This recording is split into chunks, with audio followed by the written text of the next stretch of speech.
savez, cette frustration, on repère un produit super en ligne, on se dit « je le veux maintenant ». Et là, impossible de savoir s'il est vraiment dispo dans le magasin juste en bas. Ah oui. C'est quand même fou ce paradoxe du commerce aujourd'hui. Très digital, mais souvent opaque sur ce qui se passe en rayon. C'est exactement ça, ce décalage qu'on va explorer aujourd'hui. On a des documents qui décrivent une solution, Qualid. L'idée, c'est de voir comment ils essayent de reconnecter le numérique et le magasin physique grâce à la géolocalisation des produits.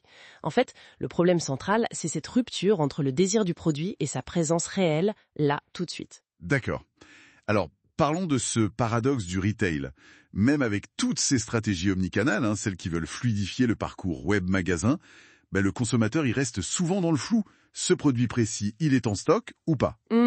Et les sources qu'on a lues, elles insistent. Ça crée de l'insatisfaction, bien sûr, mais aussi, et c'est pas rien, de vraies pertes de vente. C'est clair. On a tous vécu ça, non? Tourner en rond sur le net avant de laisser tomber. Précisément.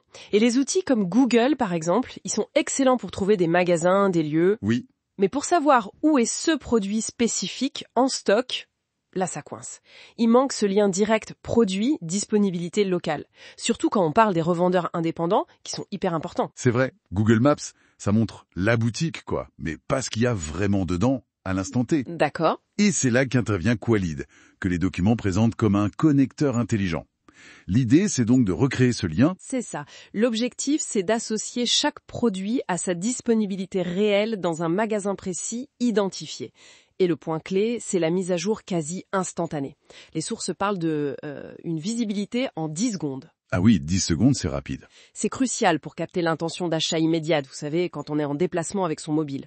Du coup, le produit lui-même devient comme une porte d'entrée digitale vers le magasin physique le plus proche, avec les infos utiles, le stock, les horaires, le prix, et même les services, comme le click and collect, la réservation. Et cette intelligence locale, qu'est-ce que ça apporte concrètement aux marques et aux distributeurs? Alors pour eux, c'est comme avoir une carte en temps réel des recherches produits par zone géographique. Ils voient où leurs produits sont demandés et, surtout, ils repèrent les tensions. Les tensions. Oui, par exemple, une forte demande pour un produit, mais un stock faible ou carrément absent dans cette zone. Il y a un exemple dans les documents avec un produit SVR, une marque de soins, qui était très recherché à Bordeaux. Et ça a alerté un distributeur local qui n'en avait plus en stock. D'accord, ça permet un pilotage très fin du réseau alors. C'est l'idée, oui, un pilotage beaucoup plus granulaire. C'est très intéressant, mais on imagine que la fiabilité de tout ça repose quand même sur la qualité des données de stock. Absolument. Qui sont fournies par chaque magasin, chaque revendeur. C'est pas un défi, ça? Si, c'est un point essentiel, vous avez raison. La fraîcheur et la fiabilité des données, c'est la clé.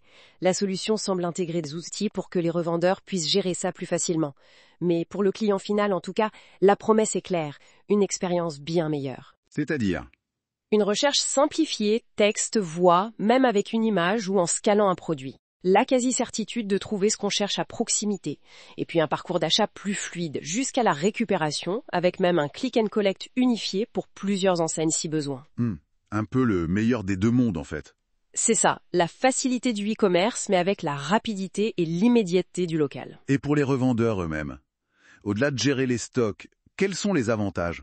Ils gagnent en autonomie déjà, avec une interface qui leur est dédiée.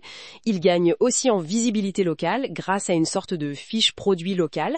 Ils accèdent aux données de recherche dans leur zone, ce qui est précieux. Oui, et ils reçoivent des alertes si un produit est recherché près de chez eux, mais qu'ils ne l'ont pas.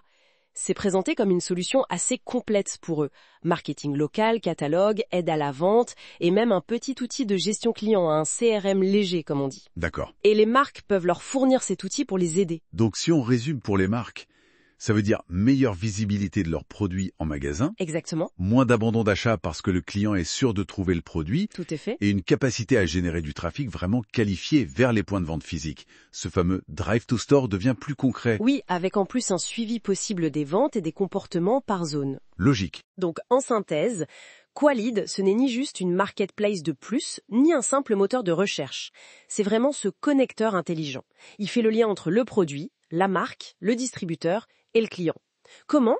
En rendant le stock physique visible et activable numériquement. Au fond, chaque produit dans un magasin devient un point d'entrée digital direct vers ce magasin. Ça pourrait même, potentiellement, court-circuiter certains parcours d'achat purement en ligne, qui parfois nous éloignent un peu des commerces locaux. Et ça nous amène à une dernière réflexion.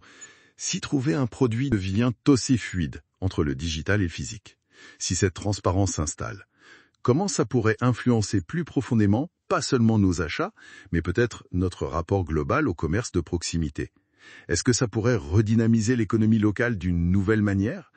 C'est une question intéressante à laisser mûrir.